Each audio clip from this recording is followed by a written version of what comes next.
now Kamihe, in the old province of Rikuchu, now Iwate Prefecture, is a plain surrounded by mountains.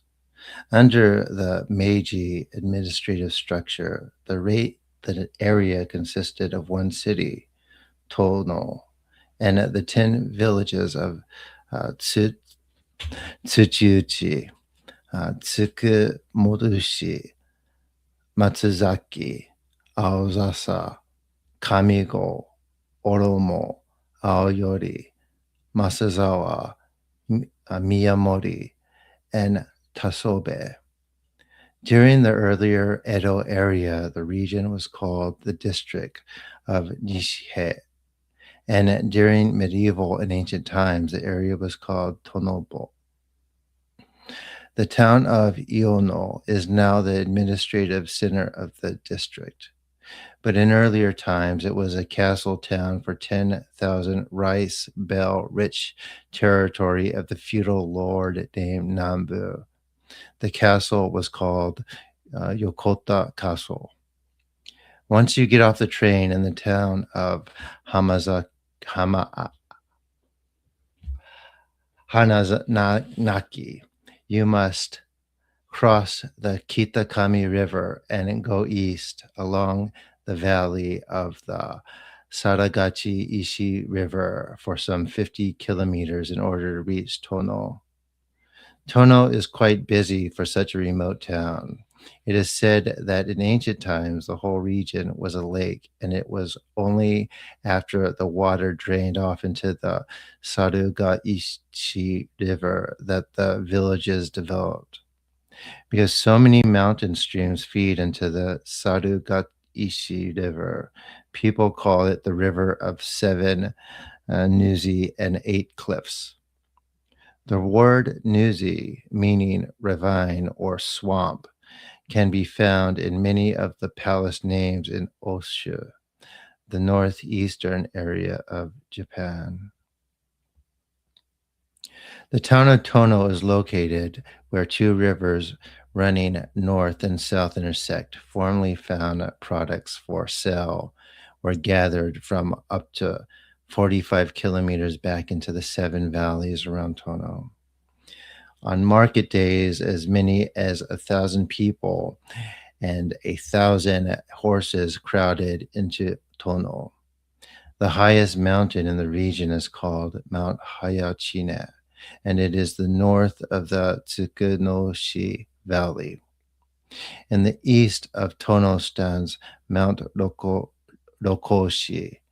Uh, Mr. Ishigami, lower than Mount Ishigami, lower than two other mountains, is between the areas of Tsukumoshi and Tasobe. A long time ago, there was a female kami who came to this plain with her three daughters, and they put up for the night at the location of Izu Gongen Shrine, the present day Rainai village. Before going to sleep, the mother kami told her daughters that she would give the best mountain to the one who had the finest dream. Deep into the night, when a lotus flower floated it down from heaven and came to zest on the bosom of the eldest daughter, the youngest sister, who would wake up now and then, secretly took the flower and placed it on her bosom. Thus, the youngest sister got the best mountain, Mount Hayachine. Her sister got Mount Hokoshi and a Mount Ishigami. Each of the three young female kami took up residence on their own mountain, and even now they roll over these mountains. Women in Tono are told, even today, not to climb these mountains, lest they arouse the jealousy of these kami.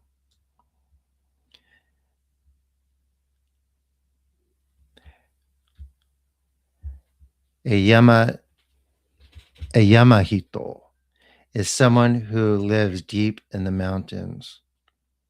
A man named Kahe Sasaki, who is now over 70 years old, still lives at Wano in the village of Tochinai. When Kohei was young, he went back into the mountains to hunt and came across a beautiful woman seated on a small rock, combing her long black hair. Her face had a beautiful whiteness about it, bold and fearless. He raised his gun, aimed, and brought her down with one shot. He ran up to where she was and found her to be rather tall. Her untied black hair was longer than she was tall. Thinking of it as evidence of his shooting skill, he cut off a lock of her hair, looped it up, and put it into his chest pocket. He headed home, but along the way he felt too sleepy to continue the long walk. So he stepped into the shade and dozed off for a while. While Kabe was still on the border between sleep and walking, a man also quite tall drew close to him, stuck his hand into Kahei's chest pocket, took the loop of black hair, and ran off. At that moment, Kahei woke up and said, "That must have been a man who lives in the mountains." In Kamaguchi village, a household head named Kichibe went to Mount Nikodachi to cut some bamboo grass. He walked the grass into bundles. He wrapped the grass into bundles, put it on his back, and was about to stand up when the wind came rustling across the field of bamboo grass. He looked up and saw a woman with a baby on her back come out of the woods in the distance and walk across the bamboo grass toward him. She was fascinating, and as in the previous story, she had a long black hair trailing about or behind her. The straps that fastened the baby on her were made from Worcestershire vines. Her kimono was of the common striped cloth, and the lower part, which is worn out, was patched with a variety of leaves. Her feet did not seem to touch the ground. She approached unhesitatingly, passed indifferently before him, and went off into the distance. His illness, which began with the fright of that moment, continued for a long time. He recently passed away. Since ancient times, there's been a mountain road called Fuefuki Toge, flute blowing pass, going from the Tono district over to Tanohara and Kirikiri on the ocean coast. The pass is a shortcut from Yamaguchi village to Rokoshi, but in recent years, people going over the pass have always been a mountain man or a mountain woman on the way. Out of fear, people have come to use the pass less and less. Finally, a different road in the direction of Sakaigi Toge Boundary Free Pass, which has a stable for changing horses at Wayama, was open. Now, people use this new road even though it is over 7 kilometers longer. In the Tomo district, a wealthy farmer is still referred to as a uh, chaja. One day, the daughter of a chaja at Nukanomai in the village of Alzasa was sadly kidnapped and hidden by someone. A number of years later, a hunter from the same village went into the mountains and came across a woman alone. Frightened, he was about to shoot her when she said, "Aren't you my uncle? Don't shoot." Surprised, he looked more carefully and realized that she was the favorite daughter of the Chaja. "What are you doing here?" he asked. She replied, "I was brought here by someone, and I am his wife. I have had many children, but he eats them all. I am all alone now. I will spend the rest of my life here with him, but don't tell anyone about me. You are in danger now, so please leave at once." It is said that he ran off without finding out where she was living.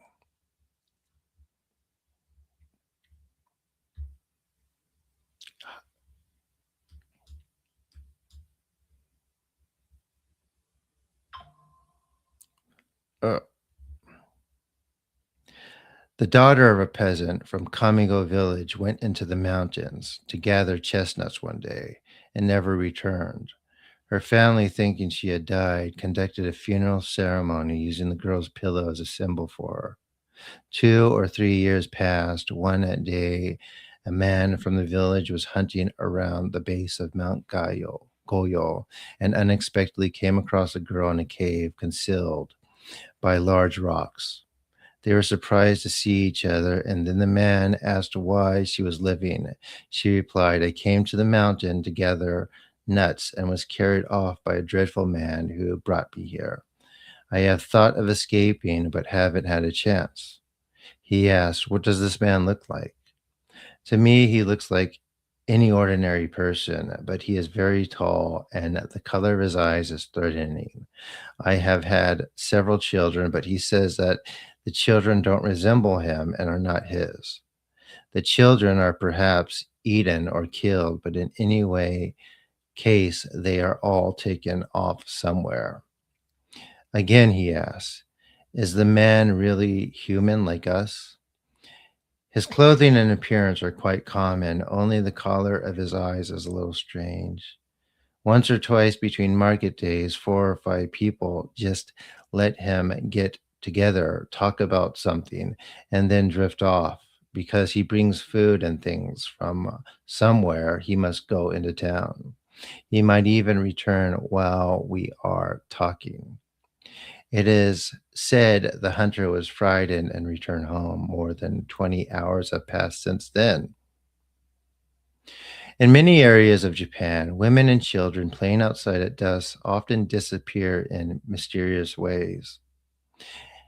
In a peasant household at Sarano in Matsuzaki village, a young girl disappeared, leaving her straw sandals under a pear tree. One day, 20 years later, when the relatives and neighbors gathered at her house, the young girl reappeared, very old and haggard. When asked why she returned, she replied, I just wanted to come back and see everyone. Now I am off again. Farewell.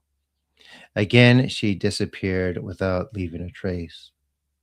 On that day, the wind blew very hard. The people of Tono, even now, on days when the wind roars, say that it is a day when the old woman of Sumuto is likely to return. So these stories are collections from a book written over about 100 years ago called The Legends of Tono by a folklorist who was collecting stories from that place. And all of the tales and legends in this book were told by Kizan Sasaki, who lived in Tono in 1909. He was considered not to be a good storyteller. Instead, he was known to just gather the folklore from the area, and he was adamant that these legends and stories were real stories. They weren't just fairy tales, and that there was truth to all of them. Um, to people hearing that, they may dismiss it or they may not. However, for with my next guest, Justin Dusten Iyvers, um, spiritual experiences like those in this book, in the Legends of Tono, are a fact of life. And in fact, in this very place I am now, Japan, he had his first spiritual experience. So, without further ado, Dustin, welcome to Folklore After Dark. Hi, Benton. Thanks for having me. So, what'd you think of the story? I really liked it. So I was listening, and it's been a long time since I've heard someone read a story, and I was just like zoning into it. You have a voice; it just gets you. Oh, well, I get that. So can you tell us a little bit about yourself and what you do? Sure, yeah. So I am a professional psychic medium. I am certified with the Forever Family Foundation. So, for those of you who may not know what that is, it's a nonprofit organization that seeks to prove the survival hypothesis, and that is that life continues after so called death. So, that feeds right into your story that there are kami, right? Spirits, the Japanese word for spirit. And Yeah, I love that. I'm also an Arthur Finley trained medium. So I was sponsored by my spiritual teacher, John Rons, who himself has also passed on, to study abroad in Stansted at the Arthur Finley College, which is the world's foremost institution for psychic science and mediumship. And so I've been practicing for 15 years. I can't believe it's been that long. Wow.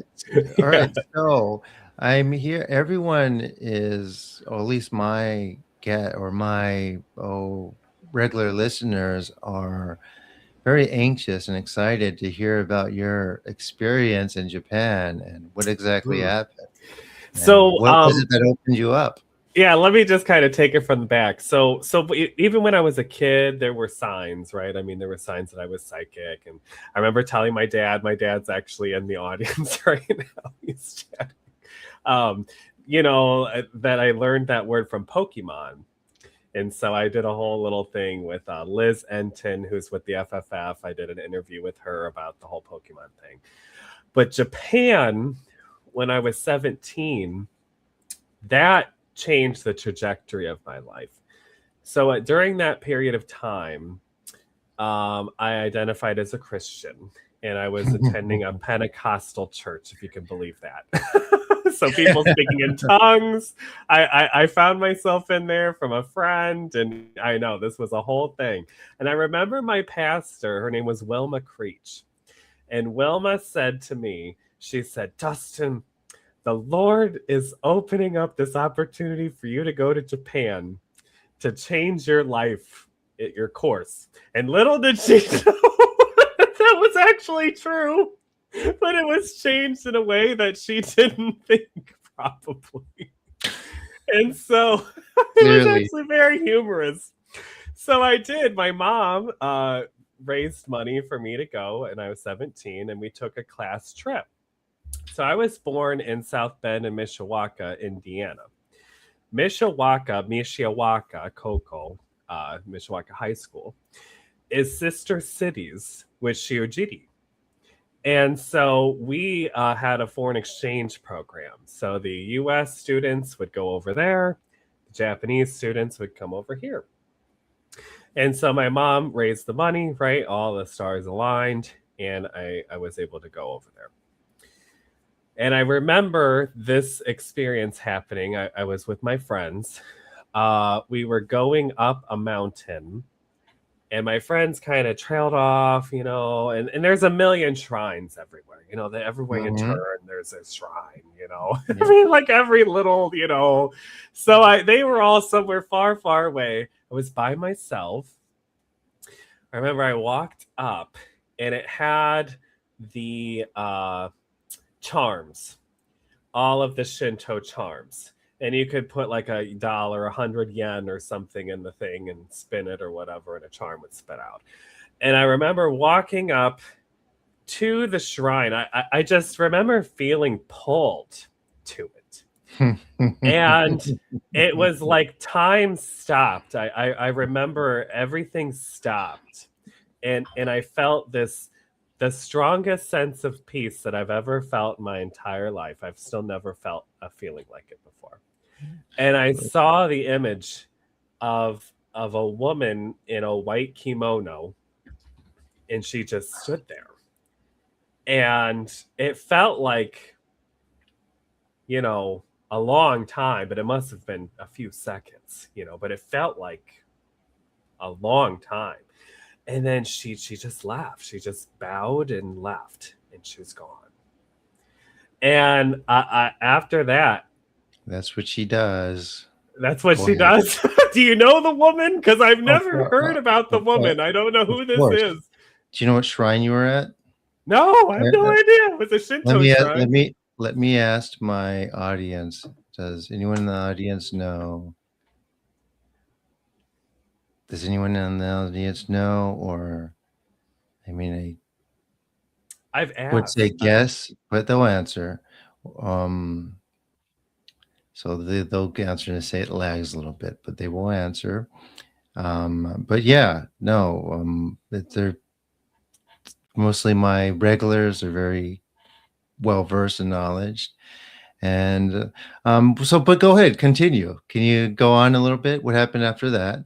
Well, And after that, I we'll, just kind of laughed. You know, I my friends, I found them, but I looked for answers after. Obviously, I was wanting to know, so I asked my home's sister, my homestay sister, Megumi. right, She had no, no, she didn't know, but I hmm was like, maybe it was a kitsune. I was like, no, maybe it no, was. it was Amaterasu Omi Kami, the goddess of the sun. Oh. Does she So usually appear in white? Is that how she? yes, she does, or red. I never knew that. So there you go. That's what, and Shiny Diamond. She's my local native patron who comes to the killings. So yeah, it's Amaterasu Omi Kami. It's quite powerful, and yeah. I So never knew okay, that. so yeah, it is. But like Now I I said, know. this is about you. So go ahead and let's continue. And how did that sort of change everything for you? You kind of laughed it off, as I did with some of my early experiences. But go ahead. Yeah, so I mean that really showed me, right, that there were other spiritual paths, right? That the one that I was kind of in was not working for me. And so that was really the turning point where I left Christianity, the Pentecostal church, kind of went more on my own spiritual path. I was still going to spiritual things at that time, but I still had a heavy Christian influence. And that was when I really shifted. And then when I went to college, when I was 18, that's when I met my firmly strong spiritual teacher, John Rons. Mm-hmm. Before John, I did have another spiritual teacher. Her name was Susie Holshoe. She was my aunt's best friend, and she ran a yoga studio in Elkhart. And I would go over there and do some Reiki. You know, I'm sure you know about the Reiki. And so we would do a little bit of that. You know, you're laughing. You're like, that's what I No, know no, I'm all. listening. You're I like, like I it. know all about it. But that was where my spiritual really took off, was with John, right? And then John sponsored me to study abroad at the AFC. I think I was 20 years old at that time.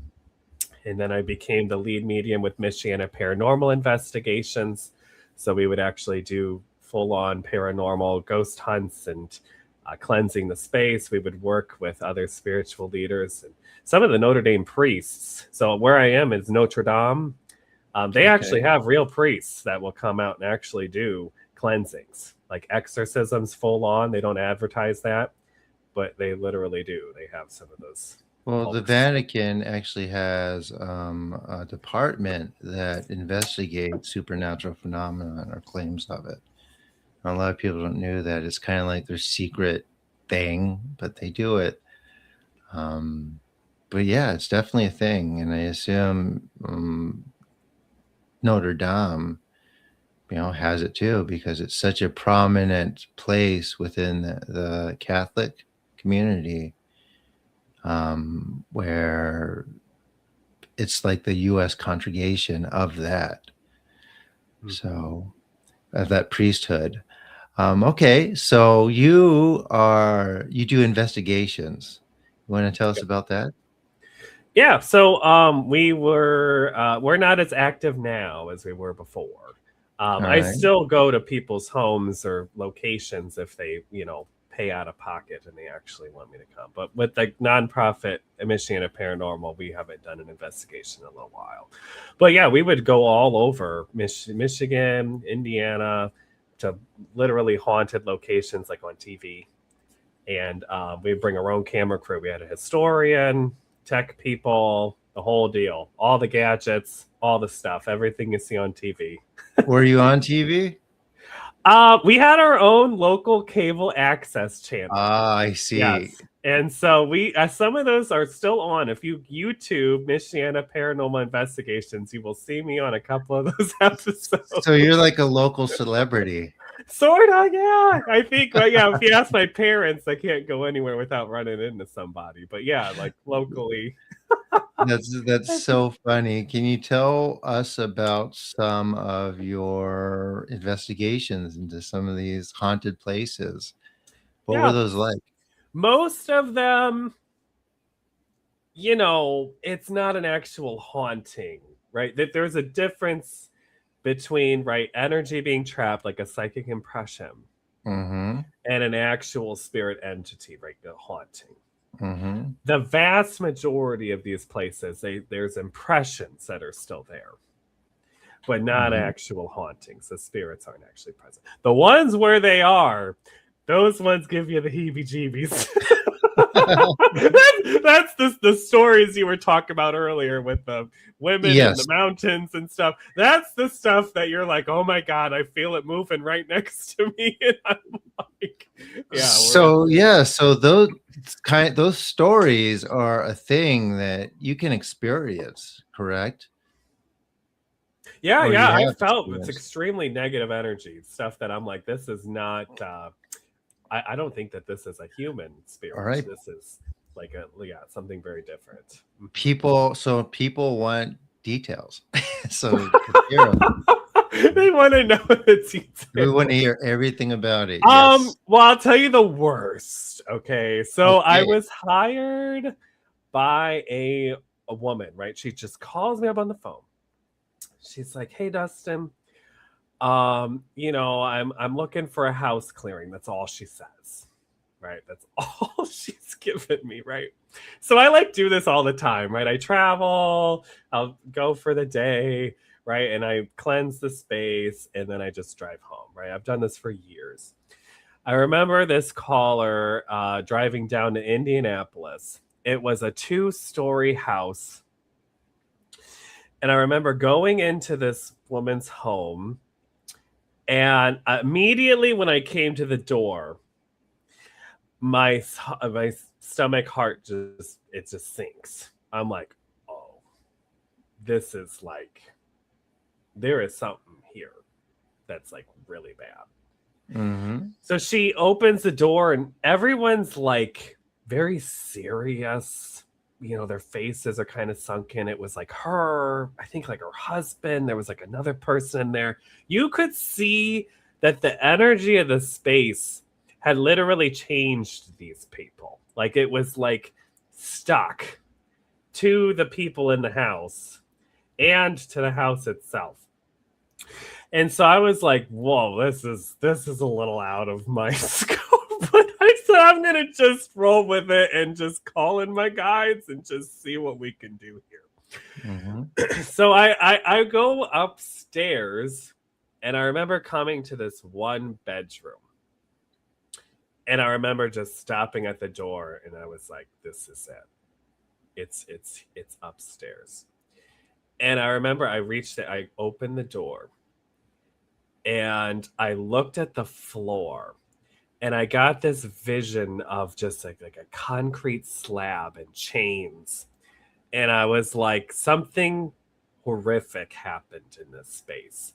And it's not just an imprint.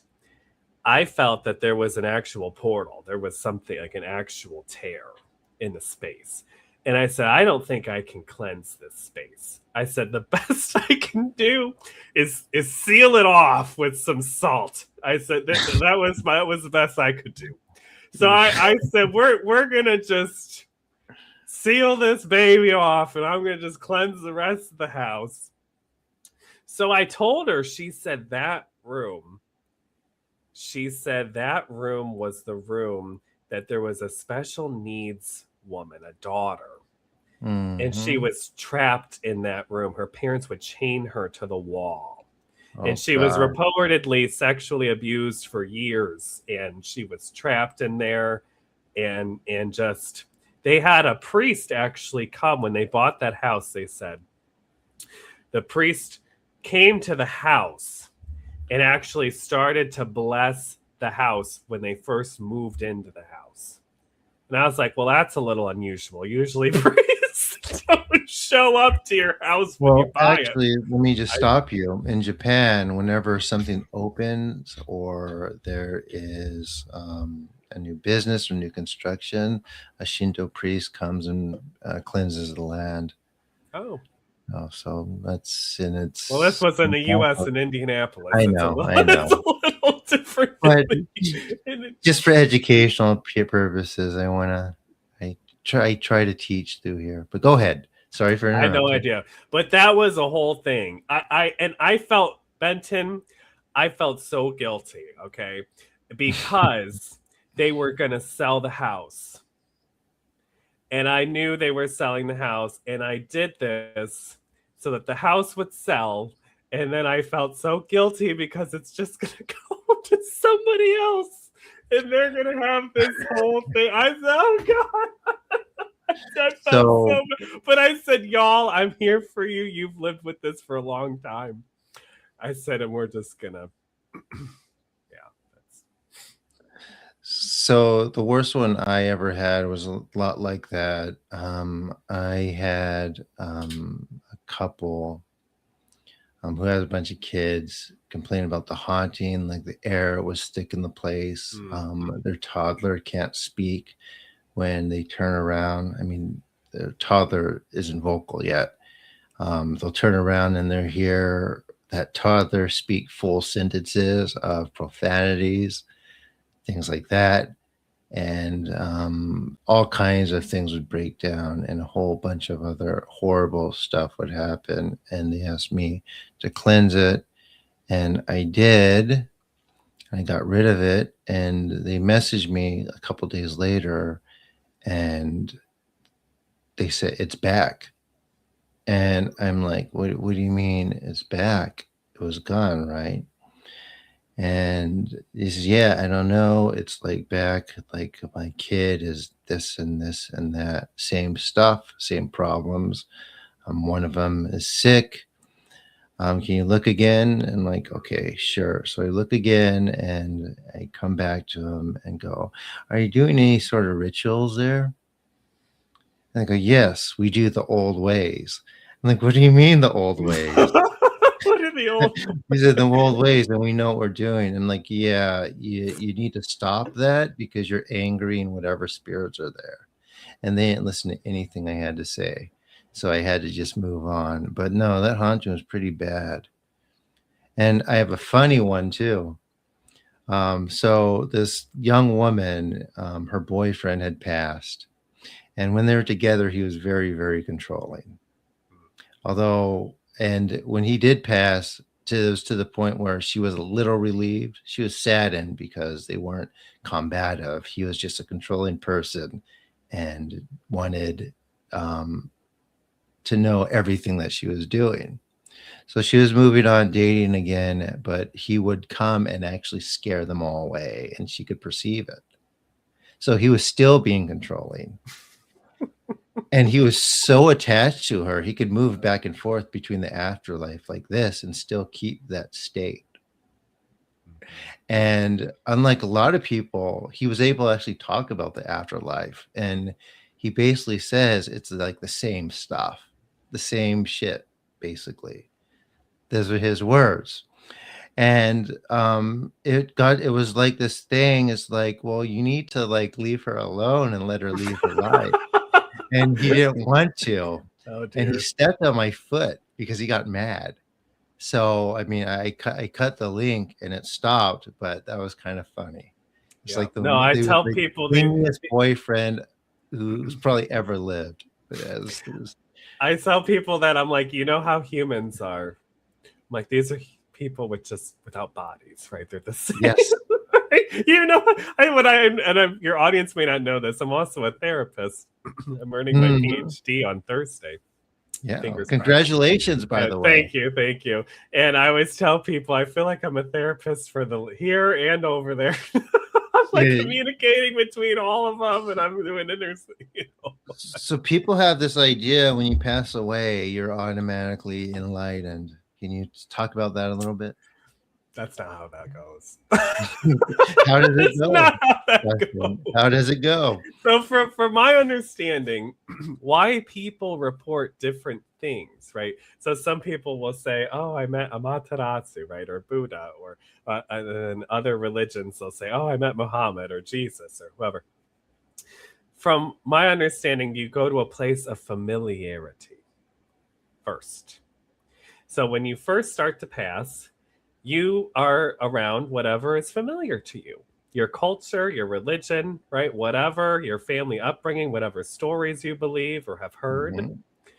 And then after you've kind of settled in there, and somebody will greet you and say, okay, well, this is you're actually dead, but you're This gonna is be how it okay, really is.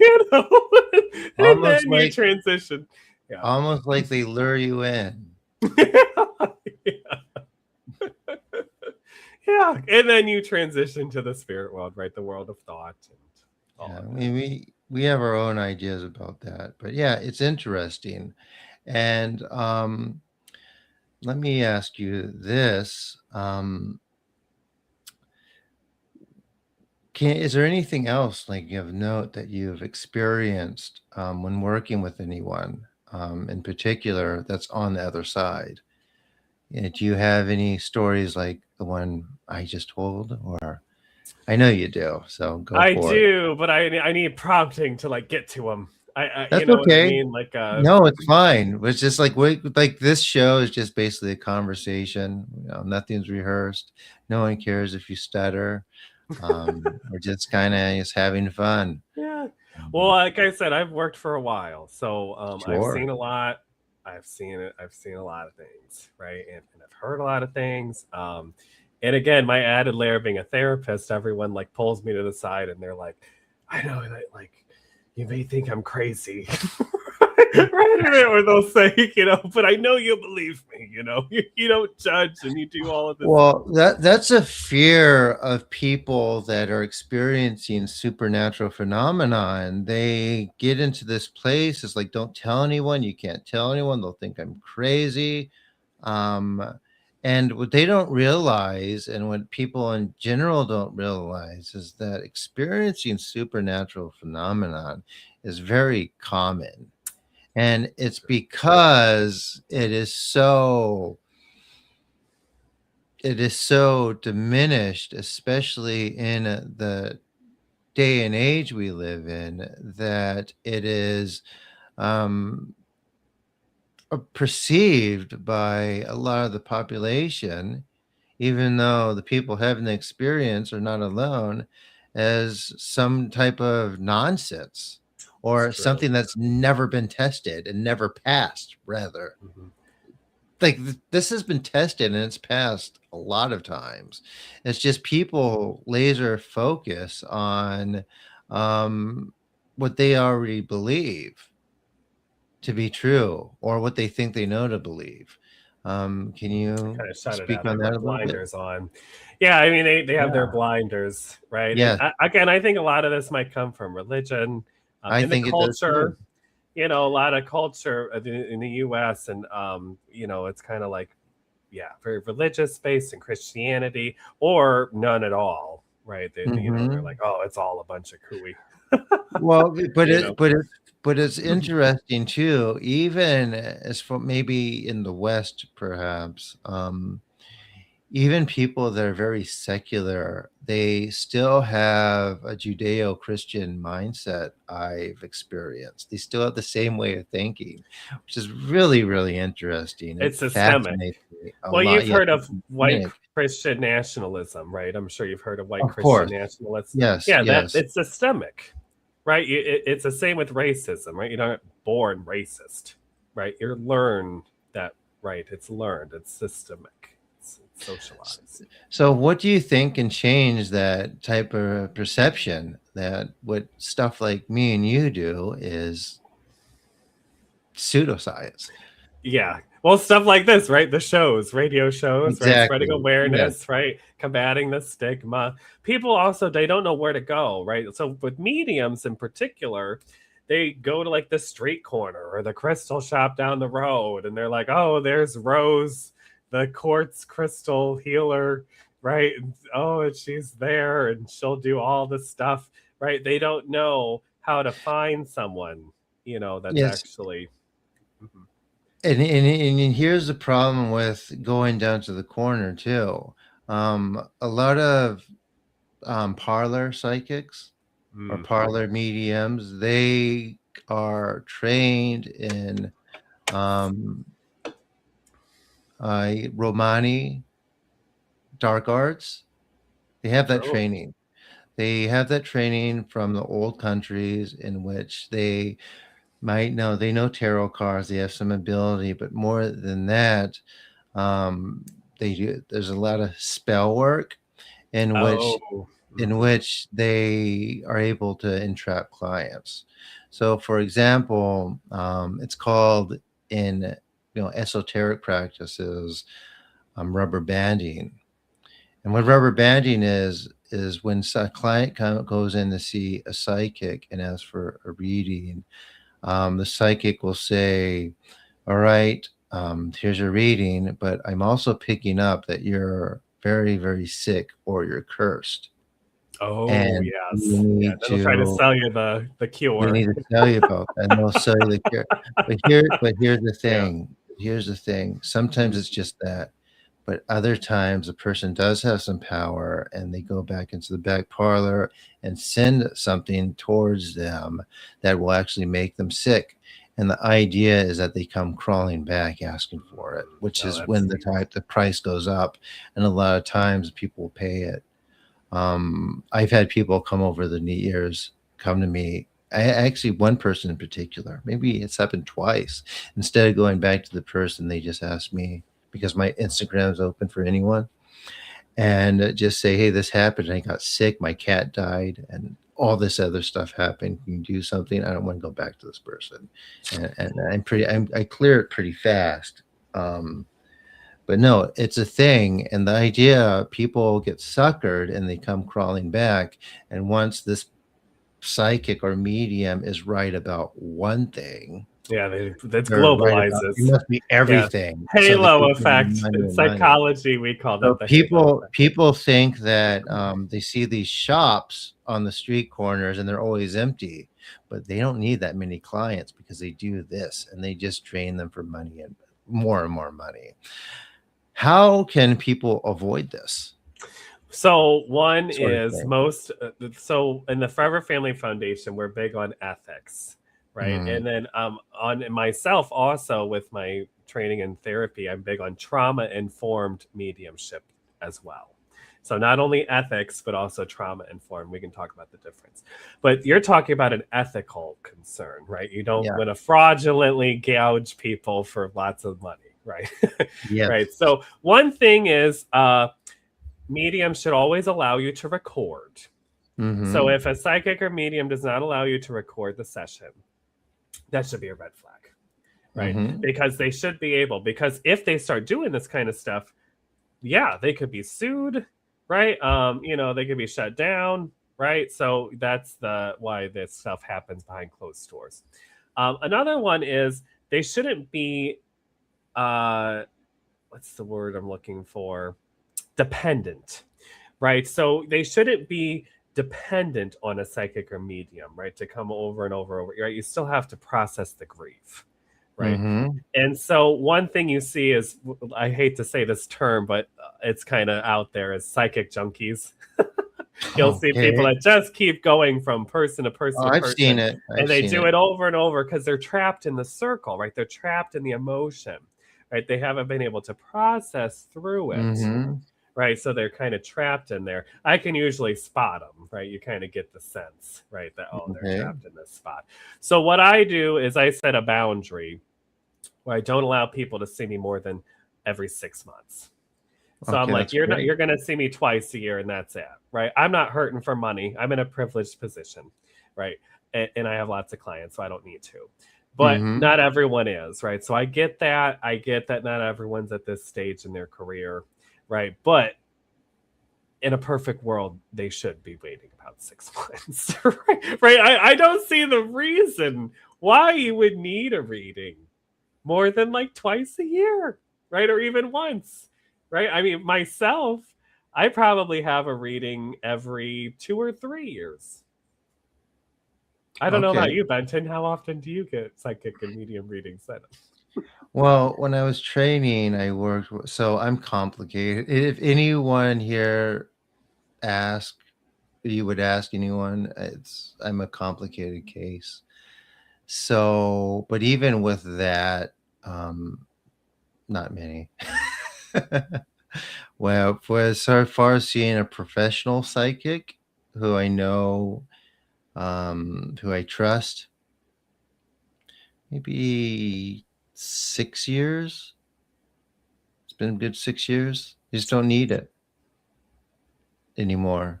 I have my students. They kind of watch my back. I have a few apprentices. When you do healings, and especially when you're pulling stuff off people and out of people, you always need a second pair of eyes. So it's mostly that kind of work. So yeah. Personally, you heard it from me. I don't think people need more than 2 readings a year. Yeah, no. Guys, I'm gonna put myself out of a job. People will tend to want readings they'll get into this thing where they want like a reading for every decision that they have in their life. And everything that comes up is I gotta call me psychic, or I need to call Bob. That's where the line between the spiritual and some of the mental health stuff comes in, right? Because they're putting you as the decision maker, right? They're putting you in that power position, right? And they're not taking control or responsibility for their own life. And that's a problem. Oh, right? Yeah.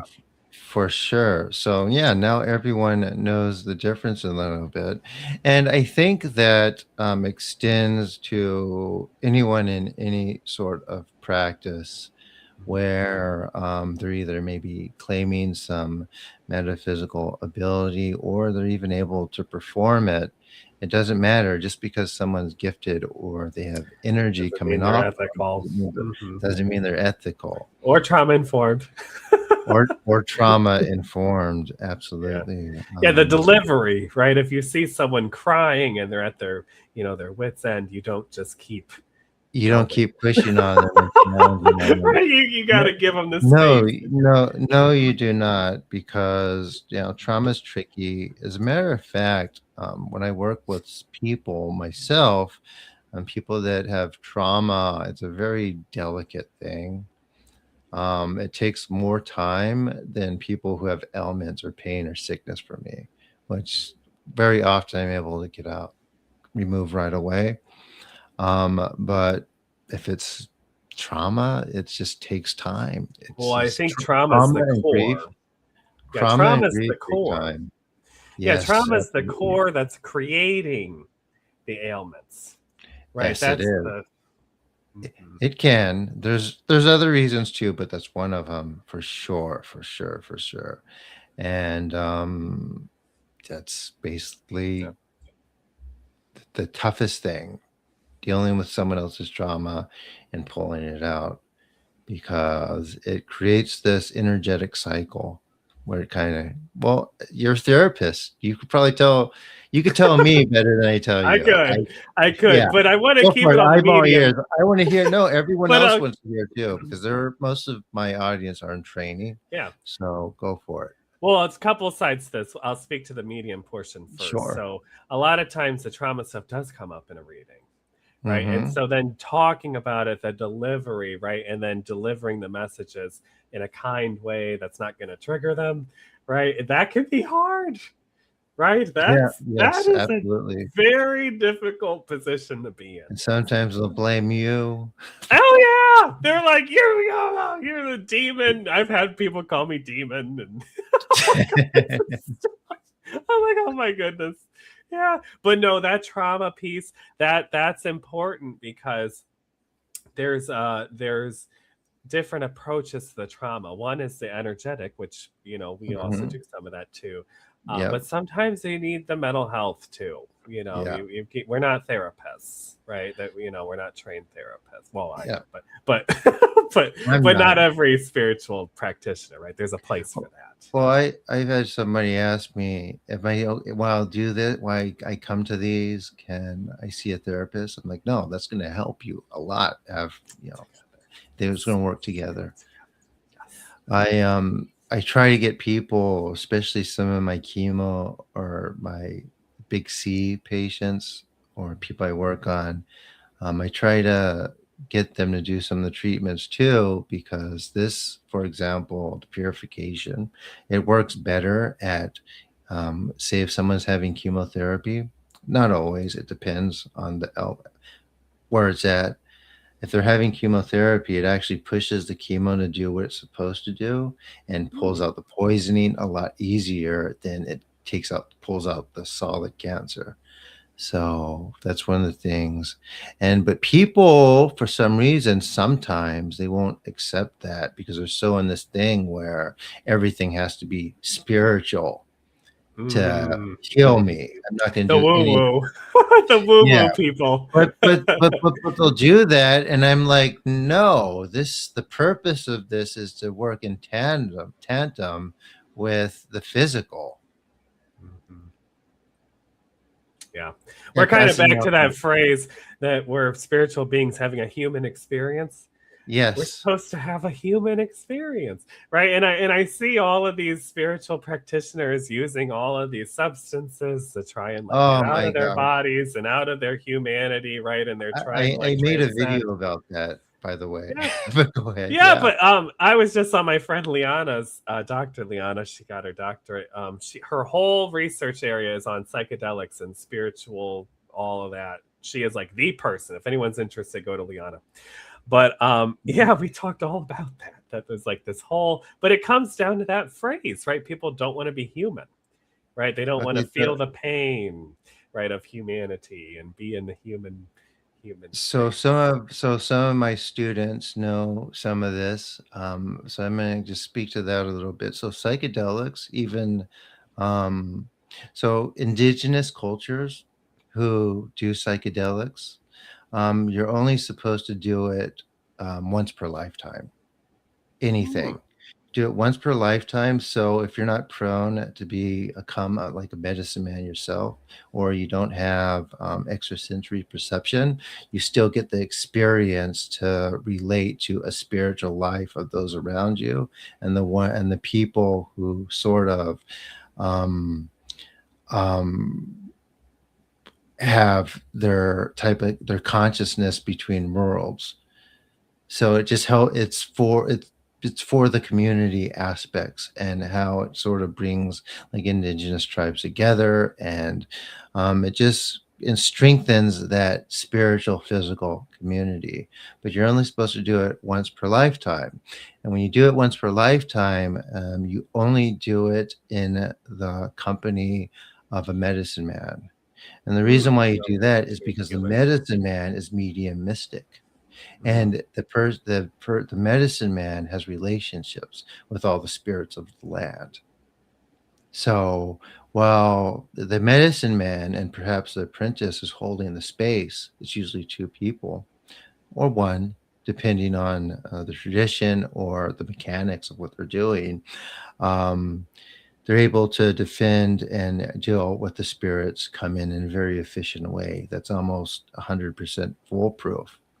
And also, too, if the person taking the ayahuasca or other substance is having trouble integrating back in their body, the medicine man can integrate the Mm. person back in. Yeah, almost So like a shamanic practitioner, kind it's a of luring shaman. them back. A medicine Yeah. man is a shaman. That's what people don't really understand or get. Say, Hmm. I'm a medicine man. I teach all of these herbal supplements. That's not what a medicine man is. No. A medicine man's a medium. A medicine man is a healer, and a medicine man has shamanic Yep. ability. And at the upper totem of that practice, shamanistic practice, is soul retriever, which is Yes. retrieval, Retrieval. which Yep. is not, praying over someone. It's the ability to enter the underworld and retrieve someone's soul from, or a fragment of that soul from that place. That's by And trauma. Usually, it we mentioned splits. trauma. That's where trauma Yeah. is. It retreats Mhm. to these places. People black out when they have trauma. They don't remember. It's suppressed. That's because that piece of their soul runs away and can get itself in danger sometimes too, harvested. And it takes a very good medicine man to bring that stuff back.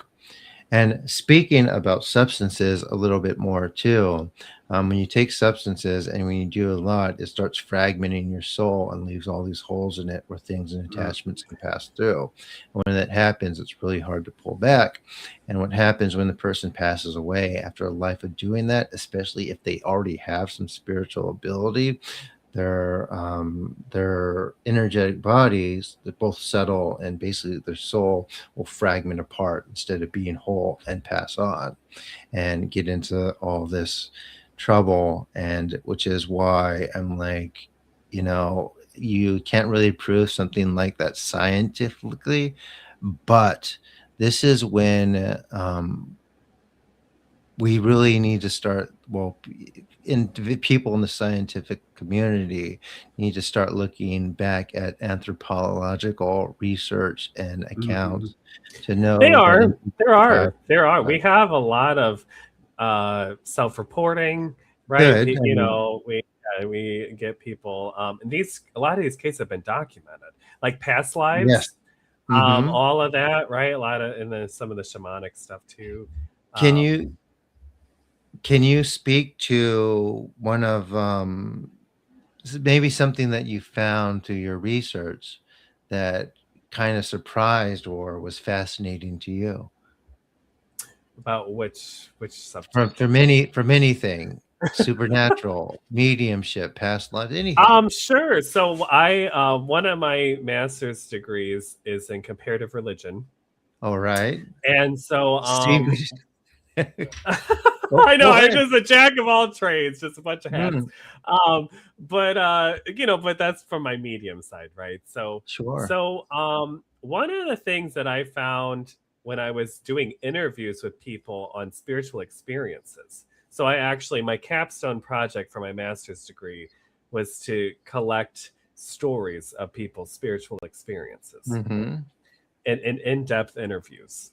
So people are doing this kind of thing for research and actually writing it up and putting, reports out there and all kinds of stuff. One of the things that I found, which you spoke about earlier, was a lot of people had a connection to one of their loved ones, Mhm. which out of, I think I did 6 of them, 5 of them, US Americans, Mhm. had said that their spiritual experience, all I asked them was tell me about the most meaningful spiritual experience or one of the most that you've ever had. 5 out of the 6 said that it was a loved one who came to see them, someone that they knew. All right. Yeah, my So that's grandmother like, did the same yeah, thing. like a grandmother, a grandpa, but that's US Americans. Sure. That's pretty surprising. I would have thought it would have been like Jesus or a church service or something, you know what I mean? But it was ancestral connections, right? The Mhm. What's interesting from what my research is people who have that spiritual experience, where they say maybe they've seen Jesus, they're usually dealing with some type of psychosis, which is They interesting might be. They to might me. be. I've heard, I mean, no, it's happened quite a bit, and I've worked with people who are in that sort of thing, and it's sort of makes the healing tough. It Mhm. makes it tough. But I thought that was really eye opening because I was like, Mhm. boy, usually ancestral is in the East, right? The connections to your spirit people and that it's So yeah, in Asia, there's ritual around that. So Mhm. there's that. But as- yeah, there's more of that, but there's ritual to it too. But that doesn't mean that the connection leaves, right? Mhm. It's still there. Yeah, that's very interesting. Very cool. You have any more? I got a lot. I mean, any Everyone's area in every particular. everyone's on their edge of their seat, wanting to hear. I love it. Well, let's go back to past lives. So Okay. I was at last October. I was flown out by the Forever Family Foundation to do a grief retreat for I think about 80 parents who have all lost children. So some Okay. of our grief work is deep, right? It's limited to members who have had a very traumatic loss, right? The loss of a child. And I was one of like the four mediums. I think there was four of us. And so I flew out to San Jose, and they put us up in whatever they had in their hotel thing. And I remember when I was doing the work and that some of the past life stuff did come up. And during my interview, so they had all of us like a panel, right? They had the science people and then the mediums and then Bob's the owner, all of us in our chairs, right? And they had the mics and everything. And people wanted to know about that. That was one of the questions that they were asking. It was that, and what was the other question? It was hypnosis. I thought that was because of this induced. I think it was Dr. Botkin. It was induced connection to your loved ones, induced like through hypnosis. You could actually talk to your own loved ones. Dr. Botkin developed this thing. It's similar to EMDR, but it's induced after death communication. I think that's what it is. Induced after death communication. The therapist could actually be trained to bring people into a state where they can connect to their own loved ones. It's really interesting research. But anyway, when I was speaking, none of the other mediums said that they had past life stuff come up in readings. And I'm like, what? I was like, what? What do you mean? And I was like, because it's evidence. And they're like, well, how can it be evidence? And I'm like, it can be evidential in a mediumistic reading if what you're validating about the past life was brought up by a past life regressionist, or if they went through induced after death communication and you're bringing through the same evidence that they already knew, right? You're validating what already happened, right? You don't just say this is your past life. There has to be an evidential component, right? When you're doing real mediumship. So there has to be this tie. And I feel like a lot of mediums, they don't know that. And so they just don't go into it. You know what I mean? They don't know it. They don't know how to do it. They don't know. Yeah. They don't touch it. So they'll They say don't. like you were Cleopatra and you ruled over They Egypt. say, they say that kind of shit. Yeah, I'm sorry. Wonderful. And I'm sorry that your life now isn't that great, but back then it was wonderful. It doesn't work that way because No, it doesn't work that way. No. But the past life stuff can be powerful stuff, especially Yes, it when you're can. talking about soulmates, right? People are like, I don't know why I'm so attached to them. I got news for you. Right. Oh, I'm so sorry. Doesn't mean you're going to be together in this lifetime. Dude, oh gosh, I worked on this Hollywood producer that was like he was just like in sort of like this not being able to sleep, kind of like always anxious, like state that was really bad. And he went to see a physician friend of mine who has his own talents too. But in this circumstance, he decided to put him in an ice bath. And it just made everything so much worse. Oh, God. Because in a past life, I think everyone could put that together. Dear. There was that end. But no, it took like off and on work, a couple of years for us to get over it. Not too frequent, but yeah, it took a long time. But he finally got over it, never been better. But that's how would anyone have known that?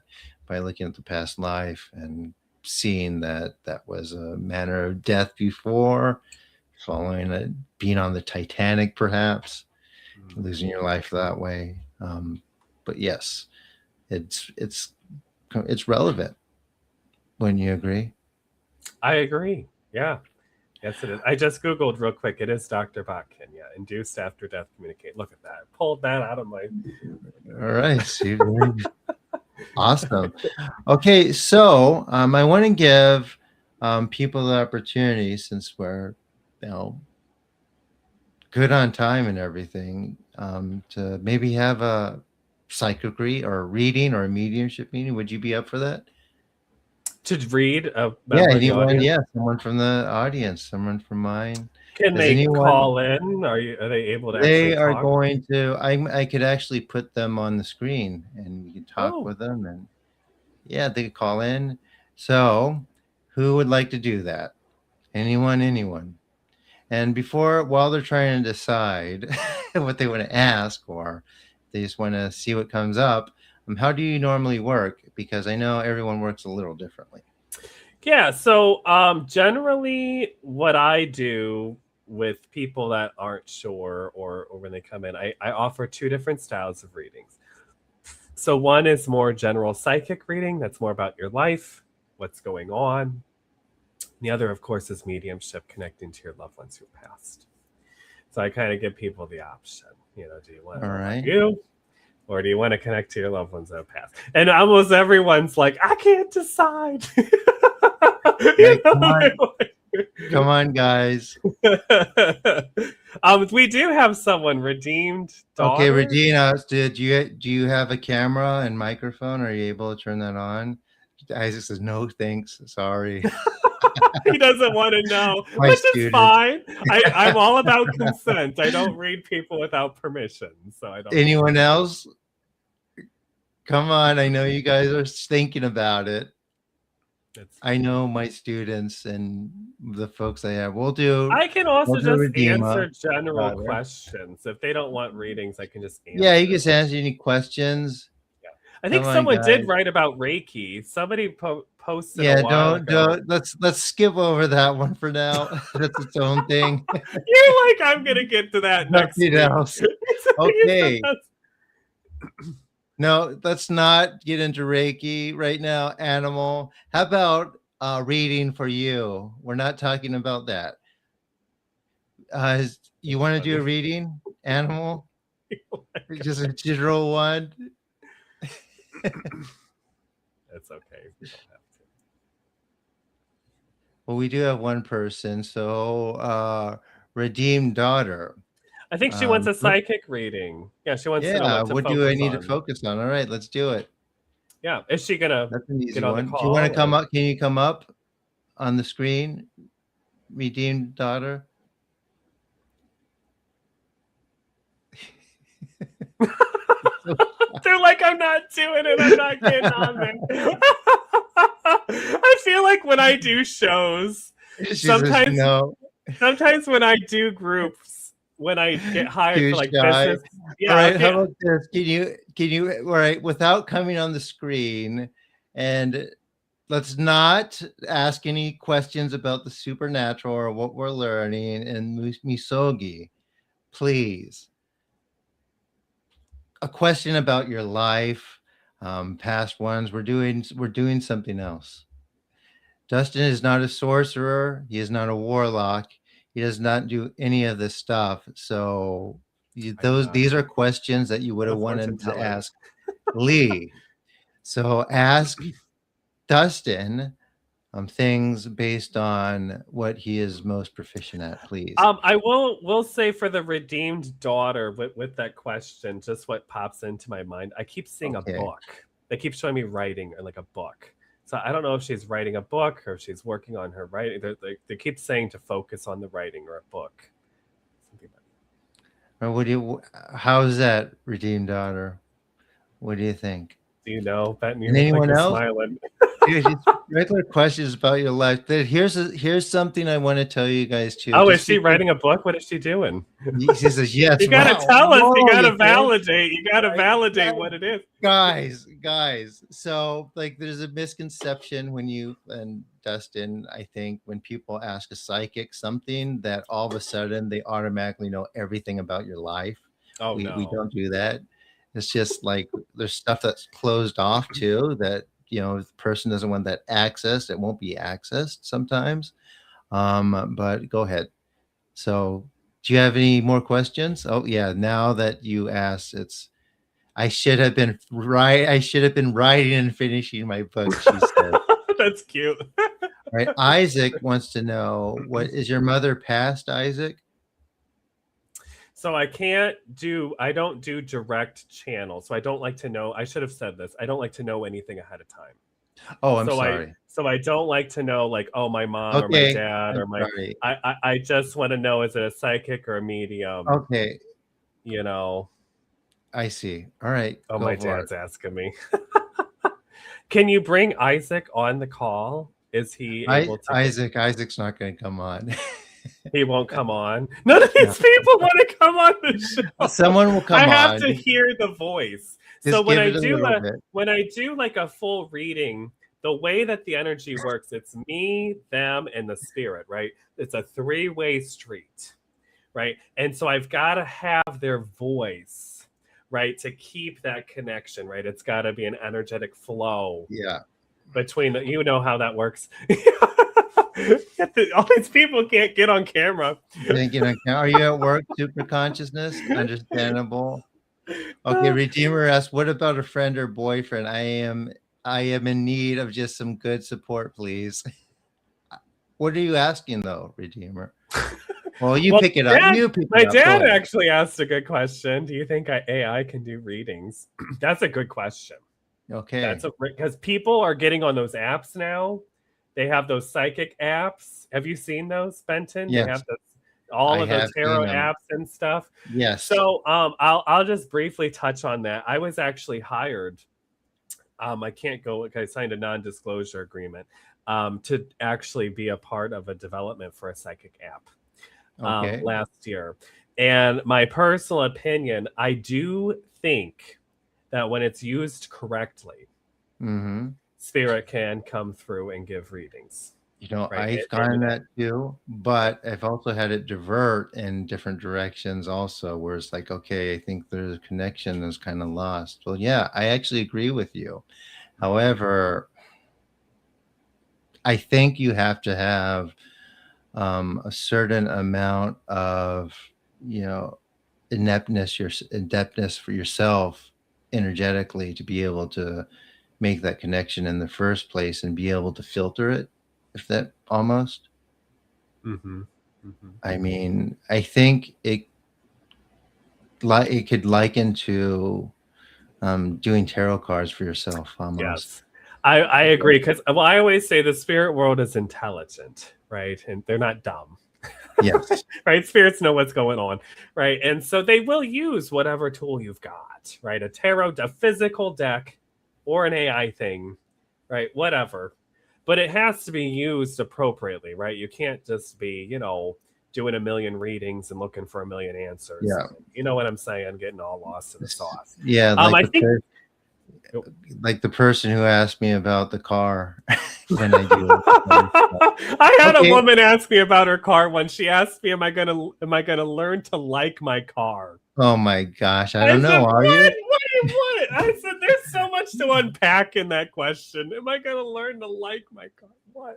Okay, so Animal, you want to try to pick out what he's trying to say, or do you have something you could say to him without knowing anything about?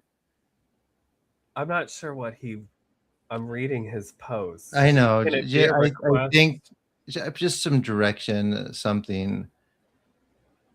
I know him pretty well, so. Is he wanting a mediumship reading or a psychic? Because I can't tell. Just a psychic reading. Just some direction. Let's see.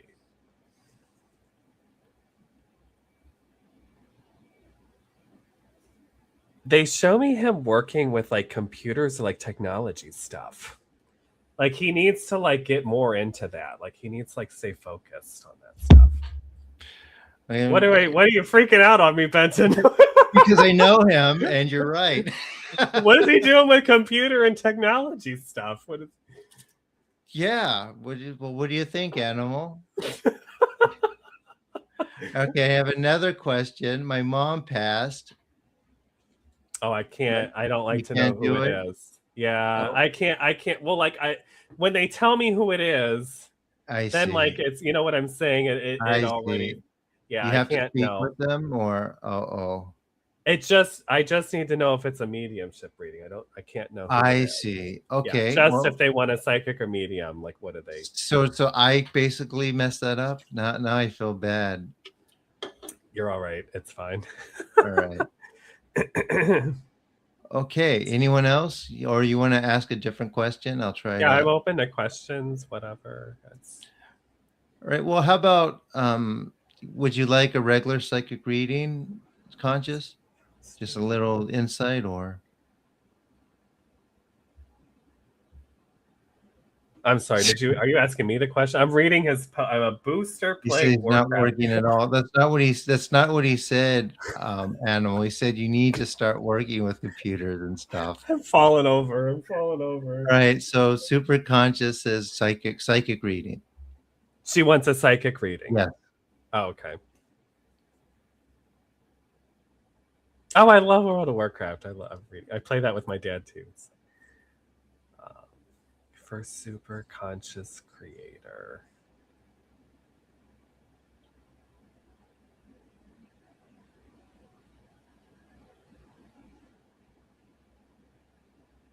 This is interesting. I think I'm more in her personal energy. I don't want to like spread her business out, so I'm always like a little cautious when I say this. But they keep restricting my throat with her. Like she's not talking or communicating or kind of speaking what she needs to speak. She needs to talk more, kind of own her own stuff a little more. What do you think, super's conscious? Yeah. Have you said that to her, Benton? Have you said the same thing? No, but I feel it. Yeah, she's got to speak a little more.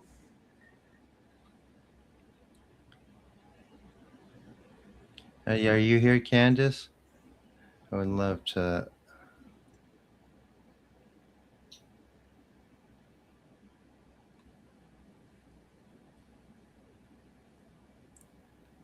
She's working on that. I feel like she's like, my therapist said that to me yesterday. I'm just teasing. I feel it in the energy. Do you have any more advice for her? And anyone else? This is a good chance, guys. These readings are expensive, and I know everyone here has questions about their life. Let's see here. I do see her working on it. Like she is making progress.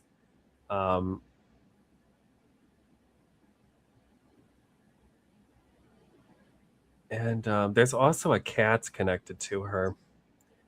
They keep showing me the cat.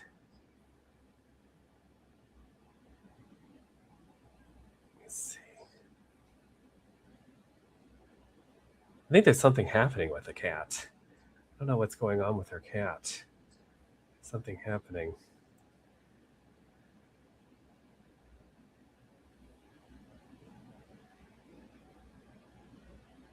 Is she doing something with a cat or something? I don't know what the cat is. I don't know. You do anything? What's up with the cat? I'm very aware of a cat. It's kind of funny, but there's. Right. I feel like there's a long delay. Like it seems like it takes. There's a little bit of a delay of this. Yeah. Okay, so can you do a mediumship? He did ask earlier. We're past it. Can you do a mediumship for Isaac? For Isaac? Yes, Where's sir. Isaac? He's up there. It's up in the. We passed it up already, so it won't be in the chat. Let's see.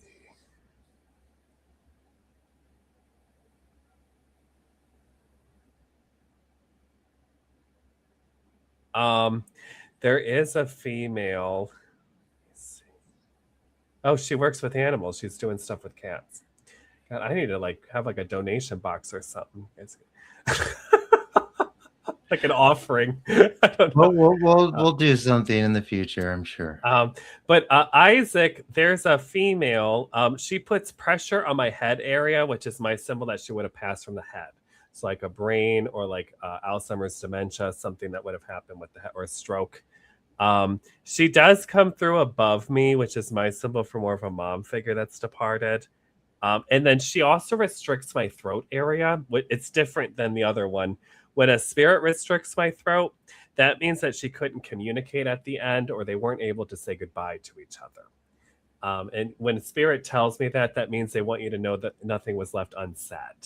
Like it feels like they understood the feelings, even though there wasn't that final kind of goodbye or that final conversation with the mom figure. I like her. She's putting a smile on my face. She is a positive lady. She's got a good energy. Great. All right. I think that's Does really he know great. who that is? Because she passed from the head. Something happened with the head area. Let's see what he says. Oh, he says Interesting. Yes. Who is she? Is she mom or grandma? There's got to be a mom figure.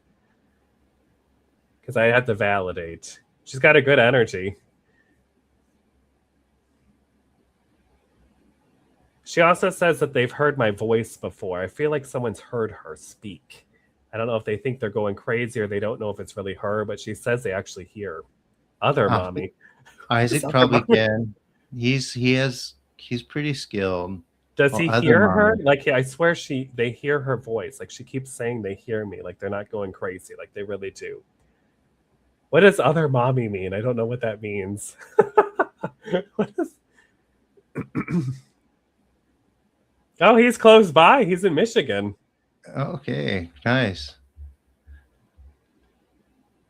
Anyone else? There's like 11 people watching and like only like 3 or 4 are speaking. Well, I know we're running towards the end. So okay, we're running towards the end. So we are. So okay, so how I end these, I do a purification for my guest and all my audience. So that's what we do. Be about 5-10 minutes. That's how we kind of close the show. So for this, basically, it's not a meditation; it's purification. It cleans up the energetic bodies, and people that you brought in, you're welcome to join. Just basically lie down, relax, sit back in your seat, close your eyes. You're going to hear me speak some Japanese words of purification. It's very strong. And it is anyone who's here watching, do you have any pain or anything physical that's going on that you can tell me about and I can address it right now? It doesn't always need to be like that, but it does help while we do this. Do you have anything like that, Dusten? Are you in pain or shoulders, I don't knees? think so. I'm just a little sore from the gym, but that's hey. Well, that's okay because we do that too. Okay. All right. So you ready? You want to get more comfortable, or how do you want to do it?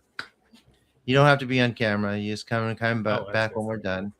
All right. So okay. Cool. All right. So here we go. I'm just gonna go up, up, up. There we go. Back here. Here we go. So lie down, relax, and breathe. Here we go.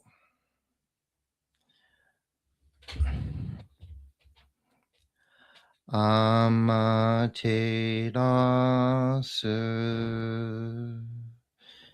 mi oya no kami no misu maru no inochi terashi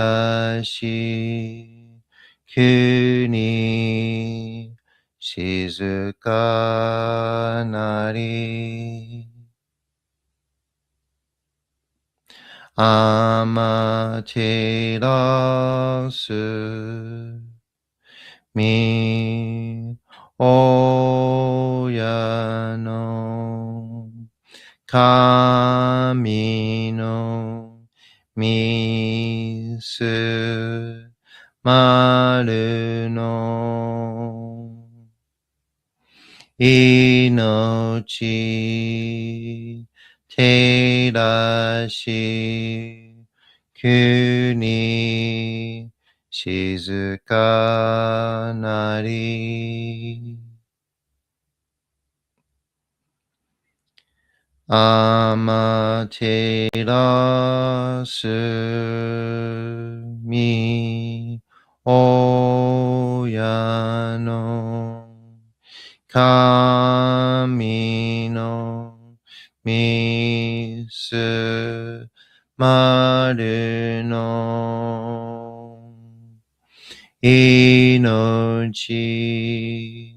照らし国静かなり高天張にかむずまります。かむろき、かむろみのみこともして、すみみおやかむ、いざなぎの狼つくしのひまくの立花の大戸の青木がはるに、みそき、払い、たまいし、時にありませる。払いどの狼たち、もろもろのまがごと罪帰りを、払いたまい清めたまいと申すことのよしよ。天津神、国津神、やお、夜ずの神たちともに引こしめせと。かしこみかしこみも申す。高天張にかむずまります。かむろき、かむろみのみこともして。すめみおやかむ。いざなぎの神つくしのひまくの立花の大戸の青木がはるに、みそき、払い、たまいし、時にありませる。払いどの狼たち、もろもろのまがごと罪帰りを、払いたまい清めたまいと申すことのよしを、天津神、国津神、やお、夜ずの神たちともに引こしめせと、かしこみかしこみも申す。高天張にかむずまります。かむろき、かむろみのみこともして、すめみおやかむ、いざなぎの神つくしのひまくの立花の大戸の青木がはるに、みそぎ、払い、たまいし、時にありませる。払いどの狼たち、もろもろのまがごと罪帰りを、払いたまい清めたまいと申すことのよしよ。天津神、国津神、やお、夜ずの神たちともに引っ越しますと、かしこみかしこみも申す。どうその神、天照らします。すめみ神の身胸を、伝えて教え導きの賜わく。人はすなわち、神と神とのもとの主たり、何時らの紳士の痛ましむることなかれ。この故に目にもろもろの風情を見て、心にもろもろの風情を見ず、耳にもろもろの風情を聞きて、心にもろもろの風情を聞かず、口にもろもろの風情を言って、心にもろもろの風情を言わず、身にもろもろの風情に触れて、心にもろもろの風情に触れず、心にもろもろの風情を思とも、中心にもろもろの風情を思わず、この時に清く潔きことあり、もろもろのなるは影と形のことし、清く清ければ汚れることなし、ことをとらばうべからず、皆花よりずの実となる。我が身はすなわち六根処女なり、六根処女なるがゆえに、ごぞの神君兄なり、ごぞの神君兄なるが、ゆえに天地の神と男なり、天地の神と男なるが、ゆえに万物の霊と体なり、万物の霊と体なるが、故になすところに固定成就せずということなし、無常霊法、真珠仏教、天上無休、名誉入賞、神奈川律、払いたまい、清めたまい、守りたまい、先はいたまい、照らしたまい、導きたまい、高めの腹にかむずまります。すめ神たち、いやわらしたも、特殊の水の宝持ちて、あまてる国てるひけあめのほ、あかり、けしたま、にぎはやひのみことに、しずけたもこと教えてのたまわく、いましこの水の宝持ちて、中つくににあまくだり、あう人ぐさ沈め収めよ。あう人ぐさおよび、よりずのものの病のことあらば、神宝を持ちて、見下いた沈めに起きて、見たま沈めの祭りをなして水の宝を振るべ、そのかもほぎの言葉に曰く、木のい木のと、火のい火のと、土のい土のと、かのいかのと、水のい水のと、ひふみよいむなやこと。二のと古べゆるゆら、かく祈りしばまかるともさらにきなんとしいとも。雨の神の実を闇ことのりかきとめて、雨の岩船に乗りて、河内の国の川上の怒る画面に天下りましまして、大和の国、引きの山のふもと、白庭の高庭に移しましまして、月祭りとも名付けて、磯の神の狼と申し立て祭り、よよ噛む宝を持ちて、よりずの者のために、古べの鎌ごと持ちて、つかすなしと家の古の御霊の神と、敬い、立て祭り、すめ、みこと、おむらじ、おとろその神たけきを持ちて、いつきに使い祭りとも、物のびの神の社、雨がした、よりずの者たごいなり、いてんもと噛む宝は、いわゆる、おきつ鏡、平つ鏡、やつくの剣、いく玉、たる玉、まかる返しの玉、し返しの玉、おろちのひれ、八のひれ、キスグスのもののひれ、さらに特すの神、木のい木のと、火のい火のと、土のい土のと、かのいかのと、水のい水のと、ひふみよいむなやこと。二のと古べいらといら。かし立て祭ることのよしをもして、平らきくきこしめせと、命長く、子孫羽、時はかきわに、守りたまい、先はいたまい、かじ立て祭り、人数寿命死にきかじ。Alright, everyone, breathe, relax. I'm going to do a big pull. To kami, emi tamo, kan gonshin, son nikandaken, harai tamai kiyame tamo.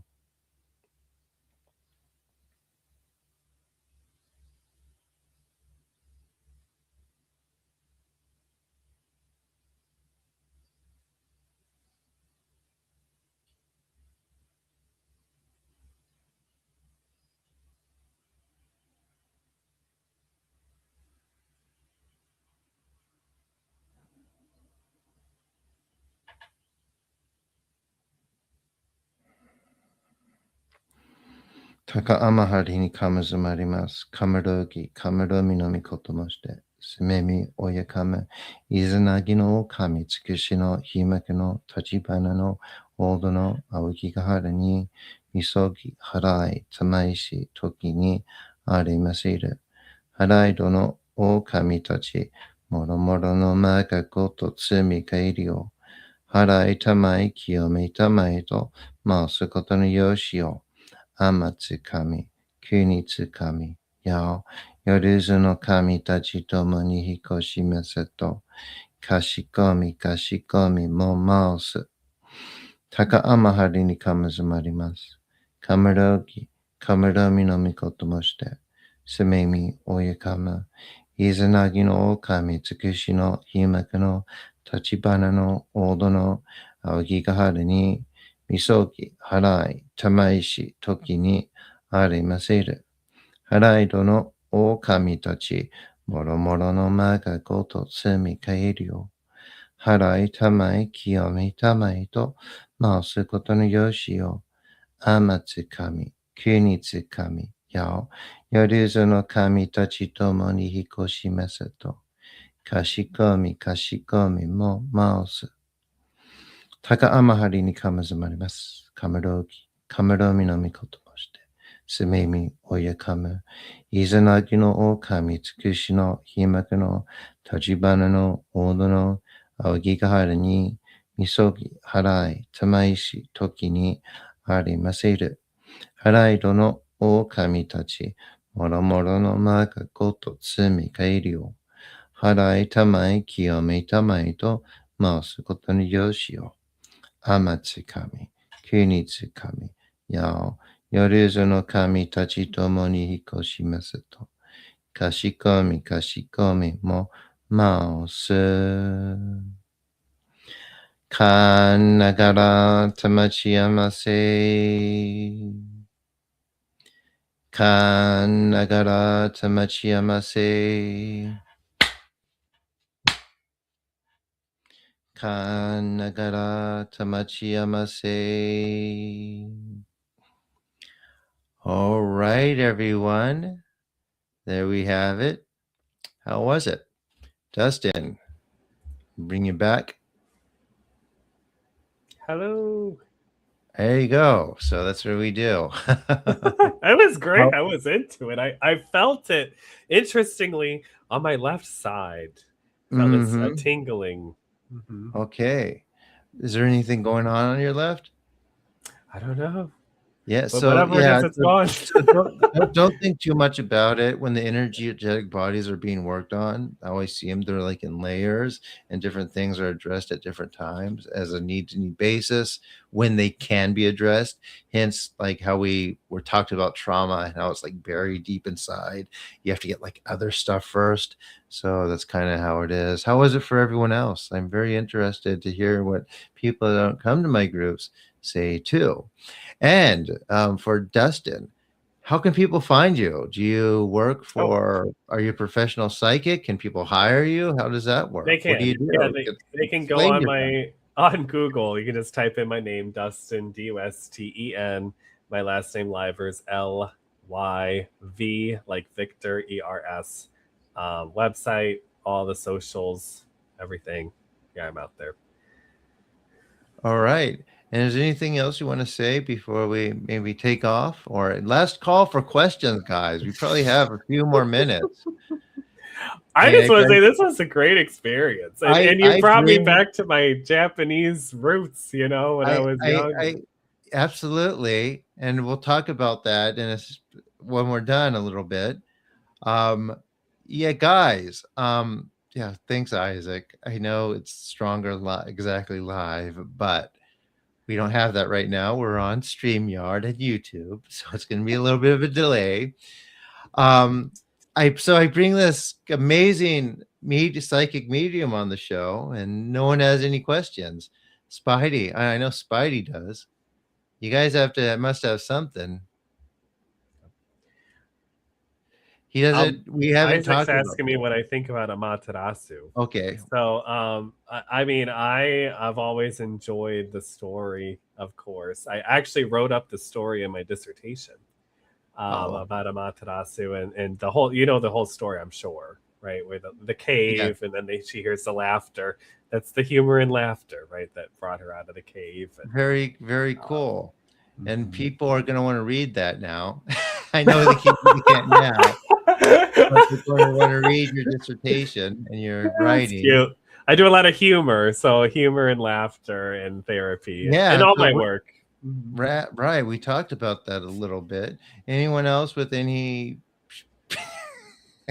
maybe how can I improve my life? How can I get this next maybe like maybe find a better job, relationship, all the stuff like you always ask me, but we're doing this instead. That's what they don't want to. It's That's a little scary, when you I have know it is. It's it like, is. It's no, see, what's intimidating. happening is, so there's this other show that we know that I've been on his show before where he brings all these like really terrible psychics on, and people throw all these questions at the person, knowing that there's just going to be like just stuff the person's saying. But now they're here. It's like, oh no, this person's going to know. So I don't want to ask. They do know what I was going to say when I do events, when I get hired, because sometimes businesses will hire me for like staff appreciation days. Right. So I'll literally go in and read for like 100 people for like in a big, and they will literally turn their heads. Go like this when I'm walking around because they're like, oh my God, no, I don't want them to know. Well, you're still here. You made it in time, Spidey. We're not closing yet. Would you like a psychic reading or a mediumship reading? Whichever one. Just say one or the other. Don't ask the question. Yeah, but I do gotta get scooting here soon. Well, yeah. you got 10 seconds, Spidey. Spidey, this is it. This could change your life. Yeah. Isaac, if you're wondering about the I see the psychic, but Isaac, about hauntings, you should go to paranormal Michiana Paranormal Investigations on YouTube, and you can see all the Michigan stuff if he's interested. But Spider wants a psychic. Okay, yeah. there we go. And maybe I can get one for the one that just wrote in there. Okay, Cat and Spidey. Okay. Yeah, so Spidey, let me see if I can get one for Spidey. Let me see.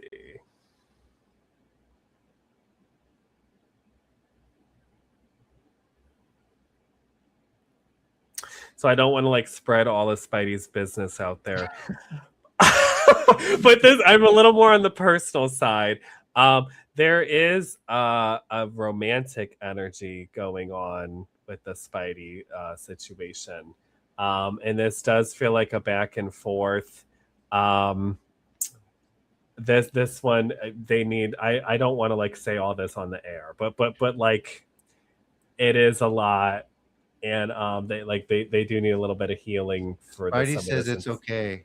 And some of the support stuff, but it's a romantic situation. But it will become a little more clear. But yeah, there's some stuff going on there. She's like, tell me the outcome. I want to know the outcome. I can't. I'm not gonna do that. But she needs some support. I do want to just briefly touch on Cat Lucy Love, and then I do got to get scooting. We're a little over time. I got to sure.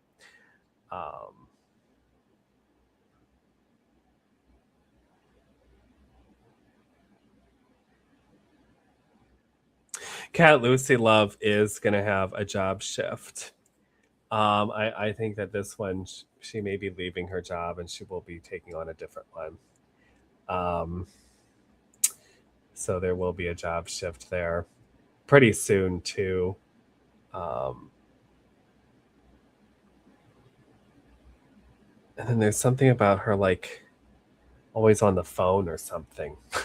I don't know if that's like your old job, if you're always on call or something, or you're always like on the phone.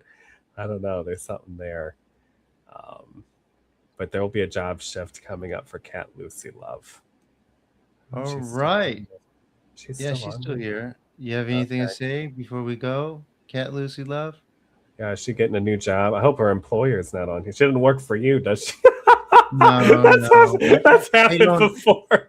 I don't have. Yeah, I'm not that. Oh, missing time.